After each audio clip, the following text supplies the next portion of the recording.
am here with my guest, the one, the only, Sabrina Sabs or Sabby Sabs.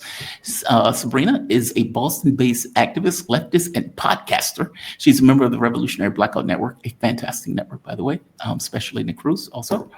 A Black led multicultural and co op of everyday people, activists, and allies focused on empowering our communities through education, organizing, and direct action. Me giving a compliment threw me off. I was like, okay, where's my spot? How you doing? You doing okay this morning?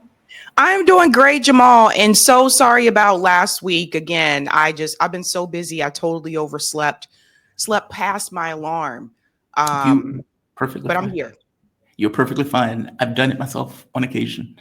Um, I think once. I've done it once. I forget the network or the show I was supposed to be on, but I completely just I was unconscious. So I do get it. I do get it. I do get it. But I'm glad you could join me. And there's a lot of news to hit. Um, let's not do foreign policy. Let's go into Mamdani for a bit. I am super curious on your take on him, especially since you cover domestic politics and cover it heavily. Were you, and surprise is probably not the right word for it. I'm asking a question that I know the answer to in order as a lead in. The amount of hate that he got from his own party. Like I mean, they wouldn't even acknowledge his win, or at the very least, they didn't want to acknowledge his win or support of him, despite the fact that he won overwhelmingly in the mayoral race, creating a heavy upset. Not just, and it wasn't just creating a heavy upset. He didn't back down on various issues. So when all of these other people on stage are like, "Yes, I'm totally going to Tel Aviv and bend over to let Netanyahu sniff my ass," and he's like, "Yeah, I'm an American. I'm staying here." It's like I'm going to focus on issues here. And they're like, "Oh my God, you're not going to let Netanyahu sniff your ass. You're not going to do that." Like it's very, for one, it's weird that all of them show this kind of slavish devotion to another country like that. That is bizarre to me. That seems radically anti-American. And two, it seems even weirder that for him to say, well, yeah, I'm going to stick with America and deal with issues here. And they're horrified by it. That's even weirder.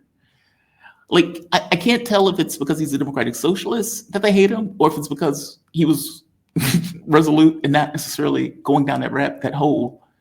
I don't know which one they hate him for the most. Give me your thoughts on him, by the way. What are your thoughts? I think it's both reasons. His refusal to want to go to Israel, and also because he's a democratic socialist. Don't forget, he also ran on BDS. So he Yes. supports BDS. That's another controversial issue for those who support Israel, obviously. But no, I'm not surprised they went against him. You and I went through this. You were a podcaster at the time. At the time, I wasn't a podcaster. But during the Bernie movement, Yeah. we watched the entire party go against the most popular candidate, in 2016, 2020. No, so I'm not surprised.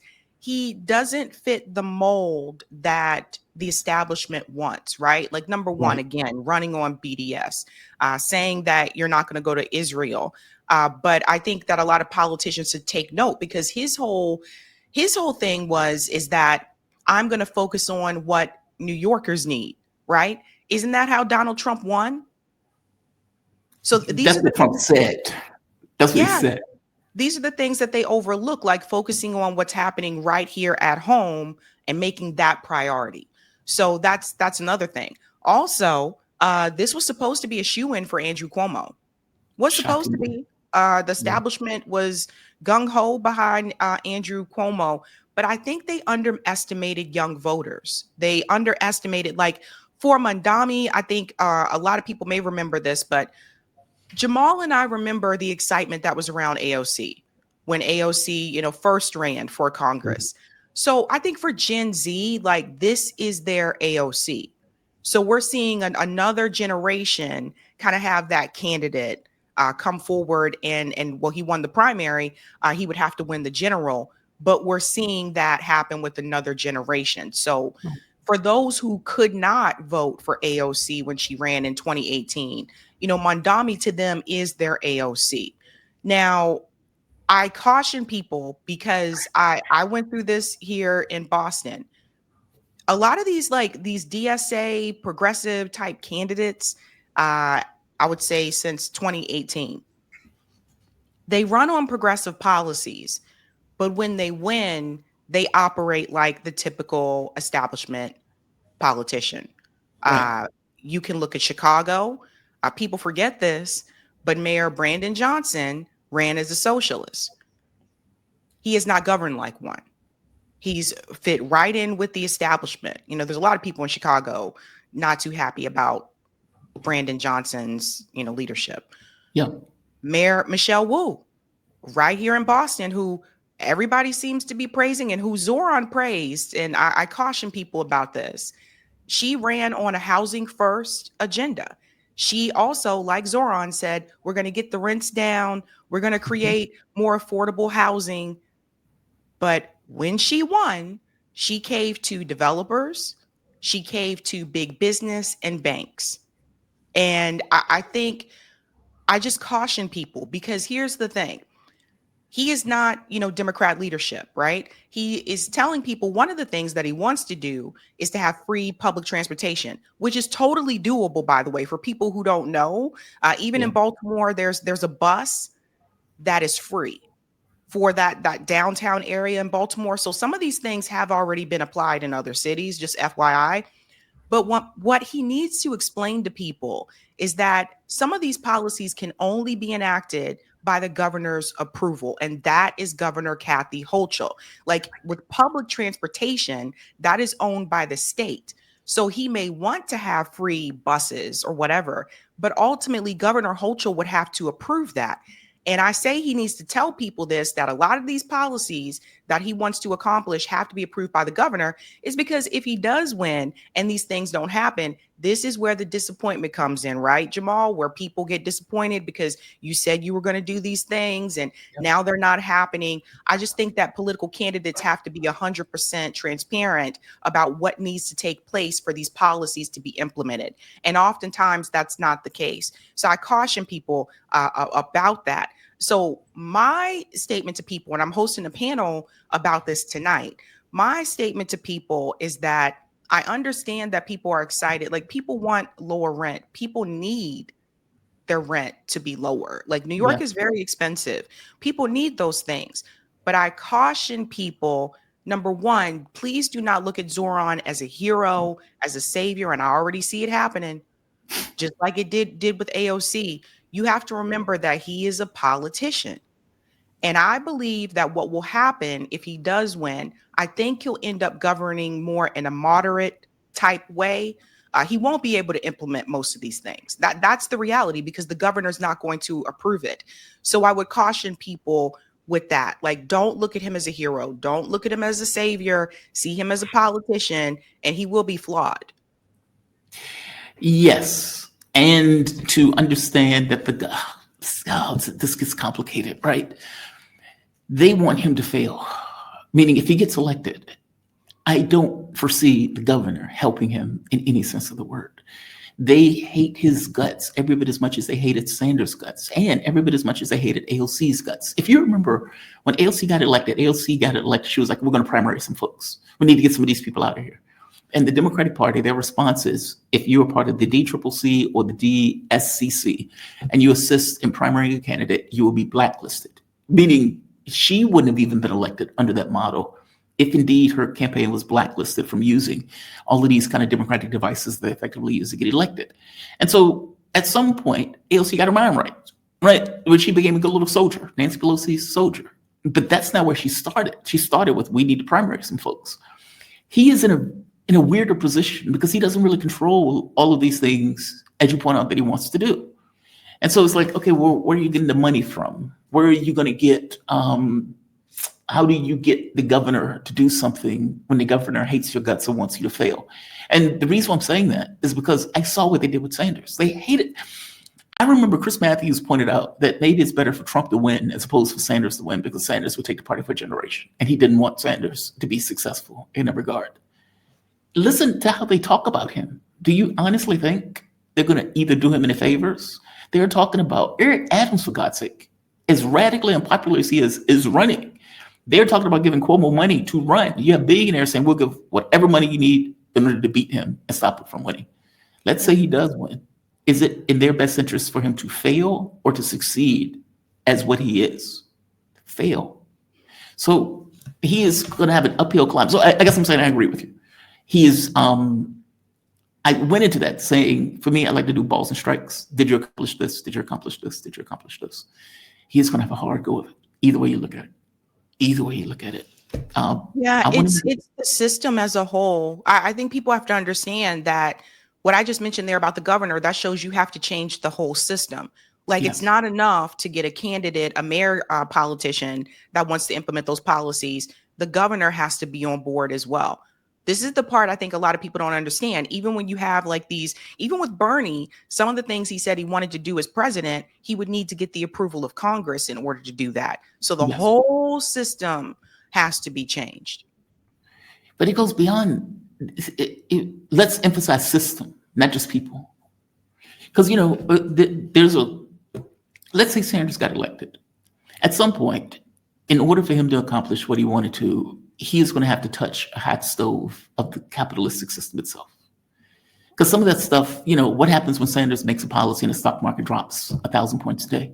Look at what Trump did, right? Trump just so happened didn't care. But even somebody who just didn't care ends up bending the knee as the bond market starts to collapse and faith in the credit, the American currency starts ticking down.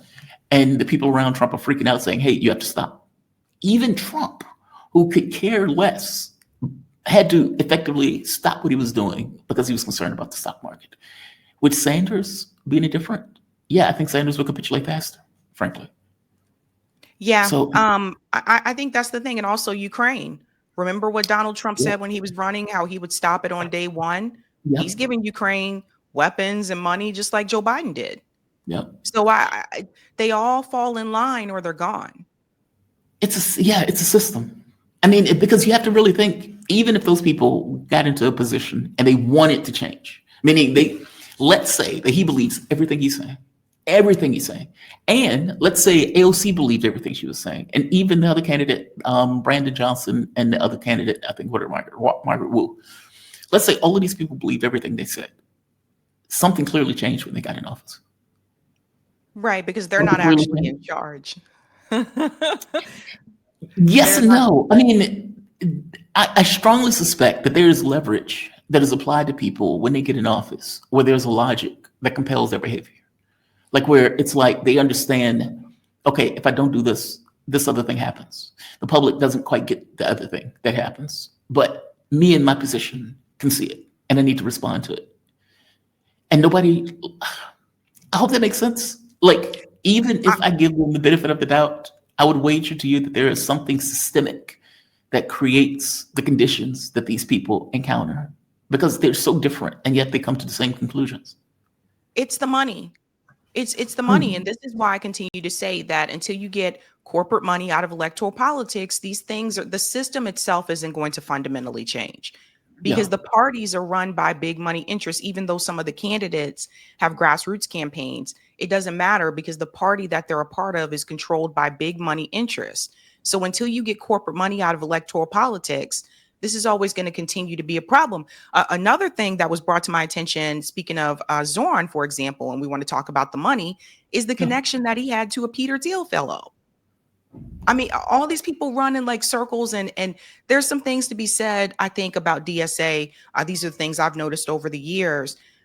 It's very clear to me that DSA caters to a certain demographic, right? Like if you look at the neighborhoods and the demographics that Zohran won, he didn't win working class and lower income voters. He won middle class, upper middle class, and wealthy voters. Like the numbers show you who he actually won. And I think that says something too. Like Andrew Cuomo won the lower class neighborhoods, the lower income neighborhoods, and Zohran didn't.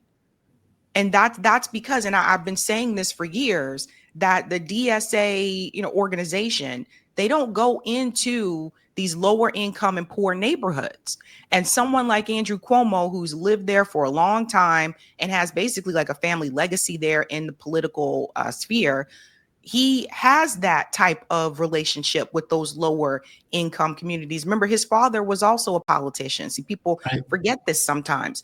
So I think that There's something to be said about that, about the DSA style candidate that is not making those inroads in those working class, lower income neighborhoods. I think that does speak volumes. Like, your organization can't just be, professional managerial class people. It can't.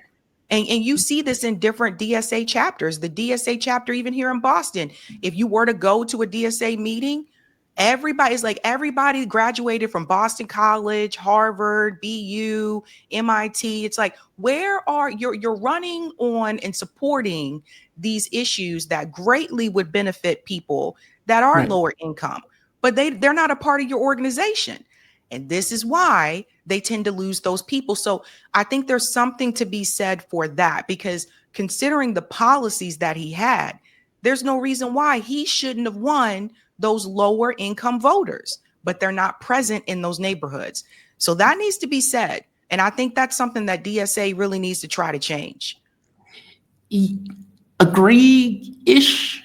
Like, I know Black voters have a tendency to, I used to say, keep the monsters at bay. They would, meaning African Americans will vote for who can keep the monsters at bay. And so there's a test of legitimacy, this kind of subjective, subconscious test of legitimacy that African Americans use when they're looking to make a vote. Now, I'm taking out 17, 18, 19, 20-year-olds out of this because they tend to be a little bit different. But I know when I grew up, you only voted Democrat. You didn't even need to know who the Democrat was. It would just get your vote just because it was a Democrat. And if there was somebody on the ballot with a DSA, well, I don't know what a DSA is. If there was somebody with, farmers, whatever, I don't know what that is. Who's the Democrat? Meaning, it's very possible that the African-American community looked at him and thought to themselves, this Muslim has no chance of winning. And if you think from the standpoint of Obama, when Obama was running, well, Hillary Clinton was the person that the Black people were voting for at the very beginning until Obama won Iowa. Same thing with Sanders. If you look at the way Sanders ran his campaign, his policies obviously would have went better for the African-American community. But I watched when Al Sharpton took Bernie Sanders to church for a campaign event. Everybody in that room was Black. Sanders was preaching hard. And they would say, I agree with him, but there would be a but behind it, where Hillary Clinton would walk out there with the vote. Give me a take on that. But it's not just that, though. Like, Zohran's, even they've been talking about this recently. Zohran's campaign, he was just in Harlem the other day. Yeah. He's there now. See, that's what I'm talking about. That campaign did not go into those neighborhoods. This is something they're admitting is all over the media about why didn't they go to those lower income neighborhoods. And then with New York, I think it's a little bit different because, like, for example, the Bronx, which is huge, the Bronx is pretty diverse. Yeah. Racially is pretty diverse. So I feel like there's no excuse. You can't come into those neighborhoods just when you're running a campaign. The people need to see that you're active within the community when you're not running a campaign. And I think that's the big difference. Remember, people they're less likely to trust you if they don't see you. So that is something that I think that they need to do differently. Like, you have to go to those areas, and you can't just show up and say, hey, I'm running for, such and such. But you've lived here all these years, and the people in the neighborhood, they never see you. They don't know you. This is why, and this is another thing I think some people don't understand. This is why Eric Adams was able to win the first time, because the people, they do know him. They know him. They see him. He's there. He's a corrupt. He's corrupt politician. I can't even believe he's running again. But that's shocking, corrupt. Right? That is mind blowing to me. Corrupt. That he's running again. Yeah, Cuomo he has also very corrupt. But people are more likely to trust someone that they know and they've seen around instead of the new guy that, hey, I'm running for office. So that's something to take into consideration. Like, those policies greatly benefit people who are lower income. Yeah. And it says something. Like, it was upsetting, I think, for a lot of people to see that Andrew Cuomo was able to win those neighborhoods. I'm like, he doesn't have anything policy-wise for you. Yep. What are you doing? Eric Adams, by the way, for people who are not aware, the rent in New York increased by 9% under Eric Adams' leadership. By the way, Ted Raw pays, I think he said $5,000 a month for rent. I believe it. $5,000. I can't. I lived in DC and I thought our rent was rough. I can't fathom that. And like, how do you work at Starbucks and afford rent in DC in New York? I don't even know how they did it in DC. Most people have roommates. I mean, most people do. It's the same thing here in Boston too. Most people have roommates. I only know one person. This is the funny part. I only know one person of all the years I've lived here that lives in Boston that doesn't have a roommate, and they're a nurse practitioner. Other than that, everybody I know has a roommate. So it's kind of like Friends, with like 5 people living in one apartment. Roommates, another like it reminds. It's like, and I'm talking about people in their 30s, in their 40s, not people in their 20s. That's mind blowing. That is just mind blowing to me. I couldn't believe Ted when he told me that, but I don't think he's lying. I don't see why he would. And his point is, it's like, dude, New York is gone to shit, and yet the rents still go up. And he was like, many of these apartments are empty, and yet the rent still goes up. And then, of course, when you bring it to Eric Adams, like, people don't want a handout. Dude, if you're paying $5,000 a month rent, that's not a handout. That's being ripped off. Rentier class. It's just and Eric Adams knows that. Like, he's an old school New Yorker. So he knows that New York is ridiculously expensive now. He knows that. Same thing with Andrew Cuomo. Like, they know, but they can afford it. Yeah, these people don't care. I just don't think they care. I think they look at being a politician as a job, not to do, and if that makes sense. Like, if I get a job as a software engineer and my job is to write code, I think they look at this stuff as almost like aristocracy. It like Frank Herbert. I know I bring up Frank Herbert. The last of my audience is probably rolling their eyes. He brings up and makes this point that liberals and aristocrats are closet aristocrats. That is like, if you scratch a liberal, you'll find an aristocrat. That they don't seem to look at this job as to actively do. So it's not like I'm getting this job to lower the rent, or I'm getting this job to make things affordable. It's I'm getting this job to have this job, as if you don't have a function in that job. It's very strange, but that's what it seems like. I don't even know why he was running again, frankly. I don't even know why Cuomo was running again. Cuomo got all those grandmas killed, for one, during COVID, lied about it. 2, was doing these fake, pressers, ignoring the fact that he cut the numbers in half, got an Emmy for that nonsense, and then got taken out of office, not for getting all of these people killed, but because he couldn't keep his hands to himself. And yet comes back for his political reawakening and nearly wins. Yeah, let's all remember 11 different women accused Andrew Cuomo. It's not like just one person. I don't even think Andrew Cuomo wants to be mayor. I think he was told to do it. Like, he doesn't come across to me as someone who actually wants that job. He doesn't even seem excited about it. When you see him do interviews, when you see these press appearances that he's done, even when he spoke recently with Al Sharpton, who's another one that I think just needs to step aside and just get out of the way. Retire, Al, just step aside. But he doesn't look like he doesn't look excited for this job. He might not be. I mean, but it might just, that's what I mean when I said for him, it may be a job. Like, he was a governor. I think in his mind, his next step is president. It's kind of like if somebody did radio or TV and then they get a job on radio. Okay, did they really want that job on radio? Like, do they really consider, you know what I mean? Like, for him, this is him making a comeback. This is him falling behind from where he actually was. He probably never wanted to be mayor. He probably wants to be president. That's where his aspirations were, not here. I could be wrong. Yeah, but it's laughable to me because, and what was interesting about this, and this goes to show you the partisan politics. Some of the same people who said Donald Trump is a criminal, he should not be able to run again. So is Andrew Cuomo.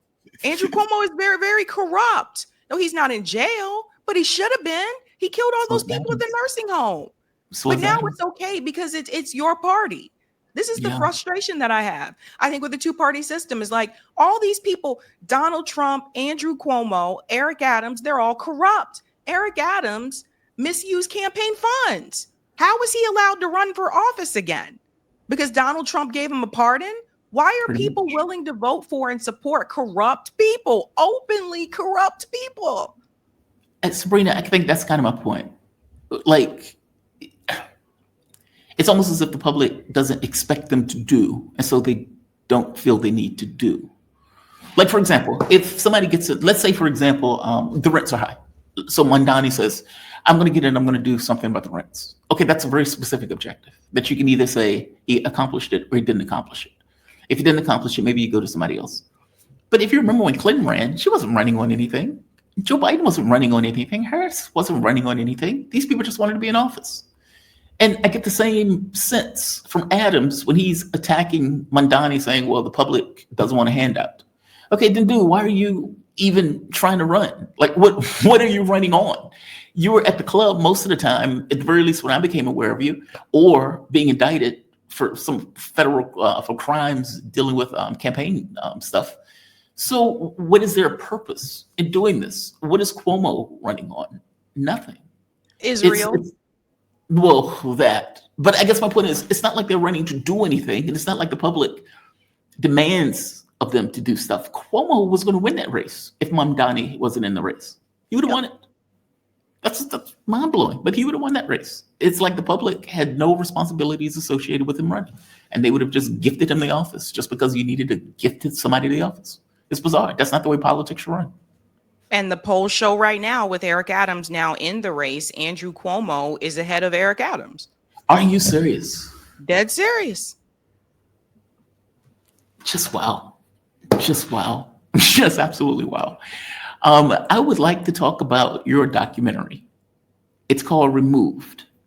Now, is it up yet? It says, thank you for the name of my documentary, Removed, about gentrification in Boston.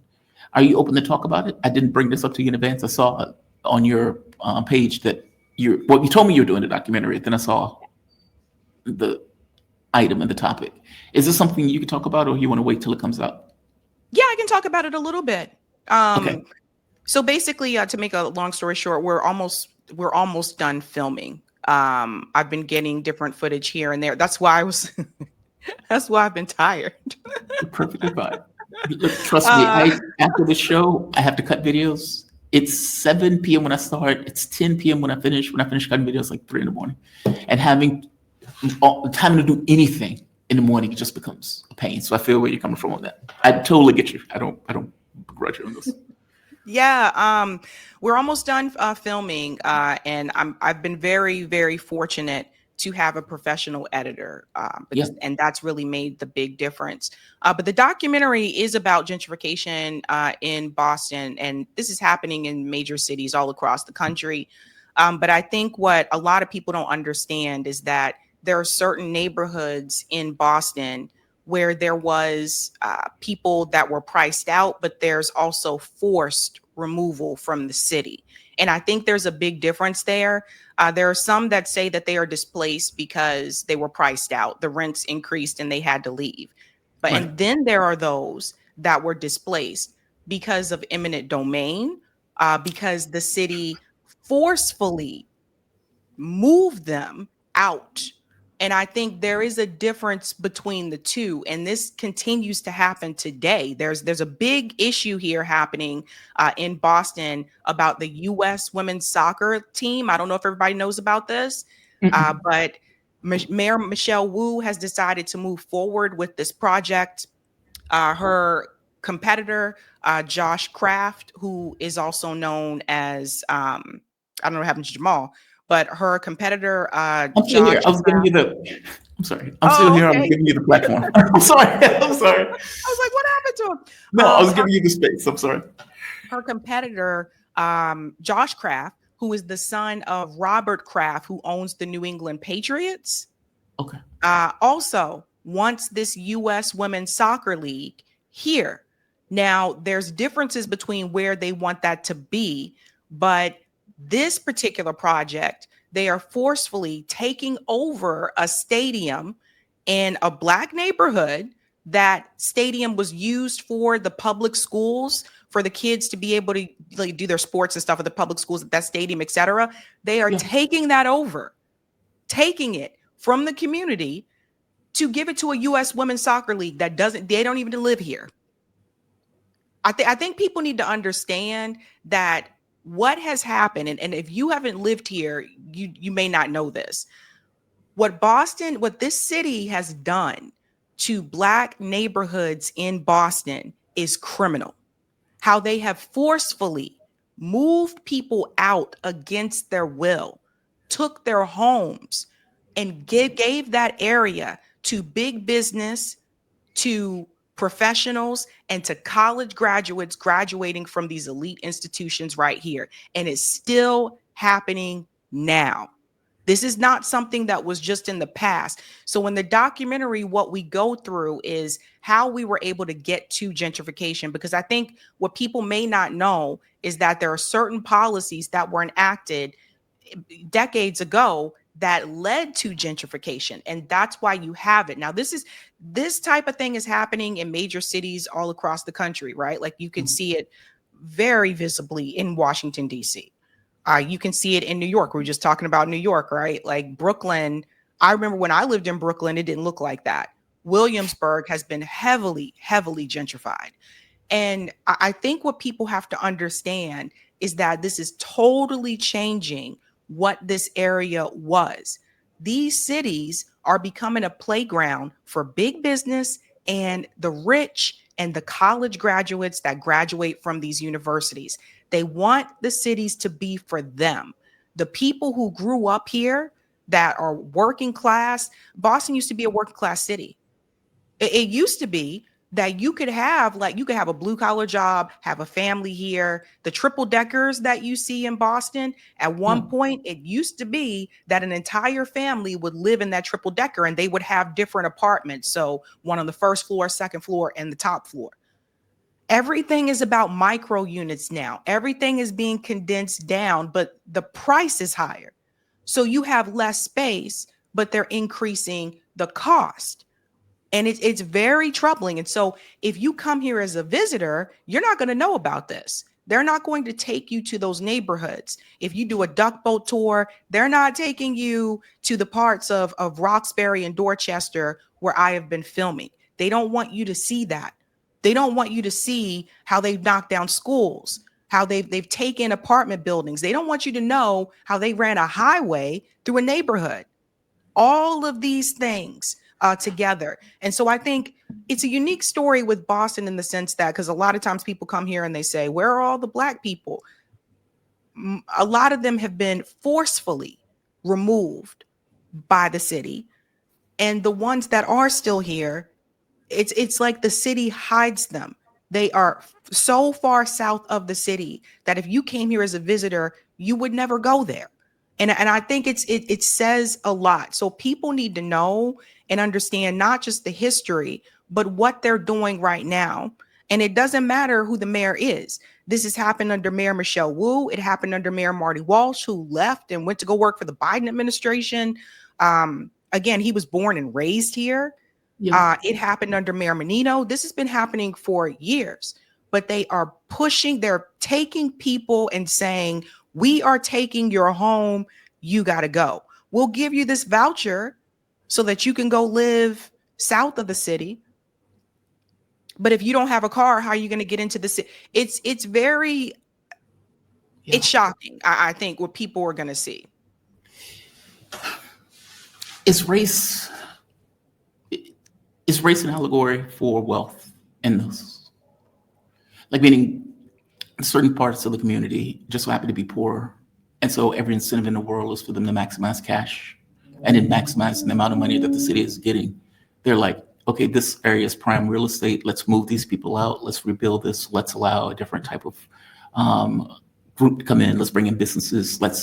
Meaning this is about cash, ultimately. Like, how does a city maximize its cash, which is the reason why it didn't really matter to the mayor. Even if the mayor is coming in saying she's a socialist, she's stuck with the forces that she's working with, unless there's a clear objective to not let that happen. And it seems like there hasn't been a clear objective to not let that happen.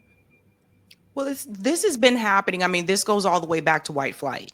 Like, this didn't just start happening today. Right. Where they have been forcefully taking Black communities. And I've been talking about this for quite some time. And I think it's one of those things, like, you're just going to have to see the documentary to see it in practice. Because I think where Boston may be a little bit different, is that there were poor white neighborhoods in Boston, for people who are not aware, right? Like I, there's still Southie, we call it Southie, but South Boston was an Irish Catholic neighborhood. Now there's gentrification that has happened there too, but I noticed even in Southie, they still kept the projects there. That's what a lot of people may not oh, I know. see what you, okay, I see what you mean.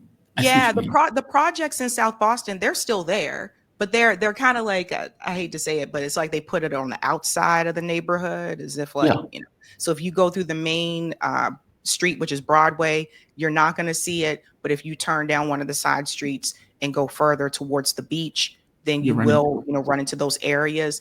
But those projects, are still there. But there were certain things that were done to Black neighborhoods here in Boston that were race-based. One of the things that we get into is the redlining. And I think that's what people have to understand too, how redlining led to gentrification and how urban renewal also led to gentrification. So there's a lot of context that comes in, but I Mhm. think that it's sad. I think having lived down south, there is a difference. The type of racism that you see in the South is overt. You don't have to question it. It's very Right. clear what's happening. The type of racism you see in the Northeast tends to be more covert. It's a little bit more subtle. And in particular, in Boston, it's structural racism. It's structural racism to the point where they won't have subway stops in Black neighborhoods, things like that. So that you have to take like 3 buses. If you're a kid and you live in Dorchester, if you're not right next to Ashmont and you live in Dorchester, you have to take 3 buses just to get to school. It's things like that. It's tearing down the schools in the Black neighborhoods and telling the parents of the kids that they can test into a charter school if they get the correct Wow. score and they get in to go to that charter school. Or Wow. you can enroll in the education lottery. And if you win, then your child will be put on a bus and sent on the highway to go to school in Newton, Massachusetts, which is very wealthy uh, city right outside of Boston. So it's things like that. And I don't think a lot of people realize that there's still busing here in Boston. These types of things, like, now, no, it's not mandated by the state, but the fact that they chose to tear down the schools instead of fixing up the schools and tell these parents, put your kid gets on this bus and they go to school in this wealthy town with the kids that they have nothing in common with, then they have to get back on that bus, get back on the highway and come back home to Roxbury, come back home to Dorchester. It's that type of thing. So if you're playing an after school activity, who's going to come pick you up after school when your parents don't have the transportation to get to Newton? They got to get on a train and a bus and a this and a that just to come pick you up for after school activities in a town where you don't know anybody, nobody there. So Mhm. it's things like that where the institutions and the very systems that are in place are designed in such a way to make it more difficult for Black neighborhoods. It's as if they want them to be forgotten. And I think that's the big difference here. Because the reality is, if you are to the south of the city and you're not within what we call Boston proper, things are going to be more difficult for you. Yeah. And that's effectively where they're kicking people out of Boston proper and sending them to the outskirts of the city. And Wow. out of the city altogether. I mean, it's a lot that's happening here, but there was an article about it recently. It was talking about how more Black people they're leaving the city, they're forced out. And so that also means that you have a longer commute because most of the jobs are in the city, right? So you need a car. If you don't have a car, I don't know. Like, our public transportation system here isn't like New York. I don't know if people realize that. New York has 24-hour, public transportation. It's not like that here. So imagine if you work third shift. Imagine if you work at a hospital, you're a CNA or you're a nurse and you work third shift. You may be able to get to work, but you can't take the subway home. Mhm. See, Richmond doesn't have a subway. Richmond, Virginia. Like, Mhm. so DC has one, kind of, but it's not as advanced as New York's, where New York pretty much goes everywhere. So I don't know how Boston's is set up, but you're not wrong, though, depending upon where you live. Like, that kind of goes back to the question, how does somebody work at a coffee shop and then live here? And the answer is they don't. And then the secondary question of, okay, well, how do they get here if they work here? Like all of those problems start to just creep into it the moment that the city becomes that expensive to live in. And I can imagine Boston comes across to me as very expensive, just like a New York or just like a DC. Wow. Yeah, I think there's just so much that again, like I said, if you come here as a visitor, as a tourist, You don't see it. you're not going to see this, and you're not told about it. I feel like the city does a good job of hiding it. But for those of us that grew up here or have lived here I mean, I've lived here since 2011. I've been here for a long time. So for Yeah. those of us that have lived here or grew up here, you know about it. And it's just, you constantly see the city creating new developments at the expense of the removal of Black people. That's how they create the new developments. And that's the part the city doesn't want to tell you. By the way, does this come up politically? Like, is this, like, for example, in California, I was shocked at the level of homelessness in California. Like, if you're in, let's say, like Los Angeles, when they sent me to cover, what was it, Something of the Americas, and had a nice hotel, and outside the hotel was a guy doing heroin or doing crack or something. And you're like, whoa, this is my first time seeing a crackhead. Like, in the act of doing crack. And you see vows broken all over the place. Hundreds of thousands of people living on the streets. Like I've never seen anything like it. And I guess my thing is, in their case, in their situation, it just doesn't seem to come up. Like if you're talking to people in the cab, or if you're talking to people who are there and you're just having conversations with them, and it's like, hey, how you have this many people that are homeless? And you're supposed to be a supermajority Democrat state. Like, how does that work?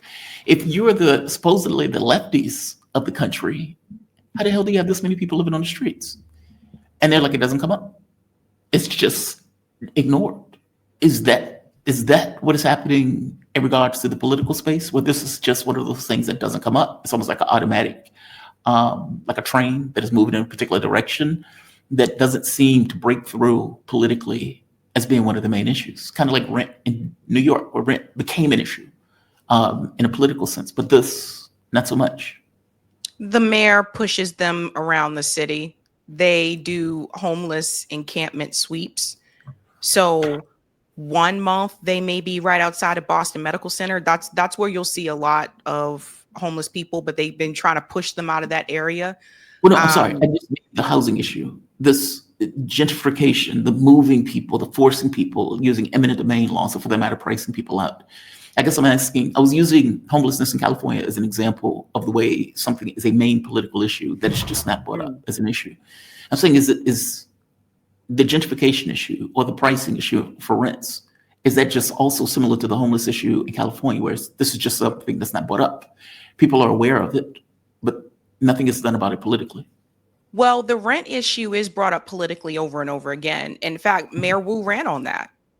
That was her big thing. Is she said she was going to fix the housing issue. She was going to build more affordable housing. But what they don't tell you is the affordable housing unit. A lot of those buildings, the minimum income is $100,000 a year. See, they don't tell you that part. The affordable housing isn't really affordable. It's not really. It's not for that. That's the part people have to understand. It's not for like. It's not for. Are you telling me that they're putting affordable housing as $100,000 a year? Yeah, this has been happening for years. Like it's not for people that are lower income. It really isn't. It's for people, and I've been trying to get this across to people. It's for the college graduates. It's not for people that are lower income. And I think that a lot of people, more people have been talking about that. But the rent issue, yes, that has been a big thing politically. She's running for a re-election right now. They're bringing up rent again. And even she has admitted herself that she didn't do what she said she would do on the housing issue, but she's bought in with big developers. And then there's also something called city planning that I think people need to be aware of in their city, where there's zoning laws that are in place. Yeah. So it's like you have all these different, systems working together, but you can say one thing. But if you don't have the approval of, let's say, city planning, sometimes the governor has to agree on some of these things. Like then these things are not going to happen. The gentrification issue is not a political thing. That's something they don't bring up because they want it That's what people have to understand. These cities, DC, Boston, New York, Atlanta is experiencing this now. I was talking about this recently with a couple of guests that live in Atlanta. Mhm. I guess Austin, Texas, Nashville's heading that way. All these major cities where gentrification is happening, you have to understand the politicians, the political space there want it to happen. They want these cities to benefit the recent college graduates. They're trying to keep them there. They want these cities to be for the professional managerial class and pushing everybody else out. They don't want it to be for the people who are lower income. That's the I think the only exception I can see right now is back home in Baltimore. Baltimore Mhm. has some gentrification, but not as heavy as it is here or in DC or New York. But for the most part, I've been warning people about this. When they come in and they say we are creating green space, we are coming in to do more city planning and renewal. Pay close attention to these words. Green space means that buildings are going to be knocked down so that you could have that green space. That includes buildings that people live in. Uh, Renewal means that out with the old, in with the new. That means you too. So if you were already there, in order for them to build that new space, that means they want you to get out too. This is what they don't say, but they sell it to the neighborhoods by telling them, we're going to make it look like this. And nothing's going to change for you, but it does change. So all of these things, and I got to warn people about this as well. Anytime you start seeing certain businesses come in, like for example, Whole Foods, that's one. Juice bars, right? The spin cycle gems. When these things start popping up, the breweries, which is another one, your neighborhood is being gentrified. And that means that your rent is going to increase. Now, that, like I said, that's one part of it. Yeah. But in Boston in particular, they knocked down Black apartments in Black neighborhoods to put a highway through and push people out. And they're doing it now. This US Women's Soccer League that they want so badly to come here, That's that what is they're doing. going in a Black community. They are displacing Black people there. This is no different from when Barack Obama created that center in Chicago on the south side of Chicago. That Yeah. also created gentrification and displaced Black people there. This is what is going to happen. So, as they bring new things in, that means you got to go.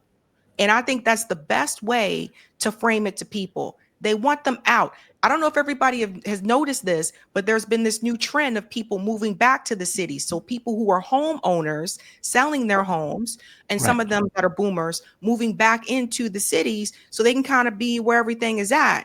So just keep that in mind, folks. There's been this throughout history where you had white flight, where white people left the cities and moved to the suburbs. And because of redlining, Black people weren't able to get into those suburban communities. Now you're seeing a reverse of that. And so if you don't have a car, yeah, this is going to be a problem for you. If you live in a place where you don't have public transportation, this is going to be a problem for you.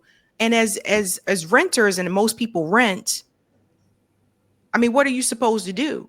Just keep moving to different apartments and signing new leases and having to pay 3 months rent up front everywhere you go?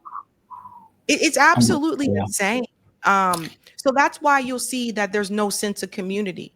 That's why, like when people say, "Oh, I moved to this neighborhood, but I don't know anybody here," that's because the people who made it what it was, the people who were a part of the community, were forcefully pushed out. That's why you don't have that sense of community. What you have are people hopping around from neighborhood to neighborhood, apartment building to apartment building, and that's why you don't have that.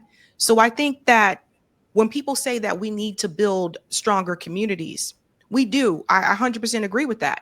But in order for that to happen, people have to be able to afford to live where they're living. There has to be jobs there. That's the big one. And then two, you can't just come in and physically remove people. Yeah. No, that's a tough one. I mean, because you do want, look, personally, I want people to be paid well. I want people to be able to afford where they live. I want their communities to be safe and secure. You can't have a really good school in a location if the location is in disrepute. This is kind of the James Baldwin thing, right? He was like, you can't build up a great school and have it in a horrible community. It's just going to bring the school down. You have to build up a better community than build the school. No, I get you on this. That is deeply unfair. And you're right. It is trying to pay 3 months rent after you've been kicked out of your place that you were perfectly comfortable in, that you were perfectly fine staying in, and then putting a highway through the middle of it. Oh, that is rough. And That these is are families. It's not just like me and Jamal, right? individuals. Like Yeah. like these are families, people who like grew up there, their kids, everybody goes to the same church. Like it just like they're moving like whole Wrecking their family. lives. Yeah. Yes, wrecking their lives. Well, when is your documentary coming out, by the way? Just so people will know. Hopefully, working with the editor, hopefully we'll be done by the end of July. Hopefully. I say that because we have things that Hold her to change. it. Hold her to it, audience. The end of July. It's like, that's when you're going to act. July 31st. Where is it? Where is it? No, I look forward to Hopefully, listening and to watching. yeah, we're gonna try to get it on Tubi. We're gonna try as well. So of course, it'll automatically be on YouTube. But I have some licensing things to work out to see if I can get it on Tubi. So, Oh, man. It sounds like a labor of, I don't want to say labor of love because that sounds weird, but definitely something that you're passionate about. You clearly know the subject matter. I look forward to watching it. I really do. And hopefully we can talk about it when it's finally out in July. So thank you for this. Sabrina Sabs, or Sabby Sabs. She is a Boston-based activist, leftist, and podcaster. She is a member of the Revolutionary Blackout Network, a Black-led multicultural networking co-op of everyday people, activists, and allies focused on empowering communities through education, organization, and direct action. Sabby or Sabrina, thank you for this. You be safe, okay? thank you. All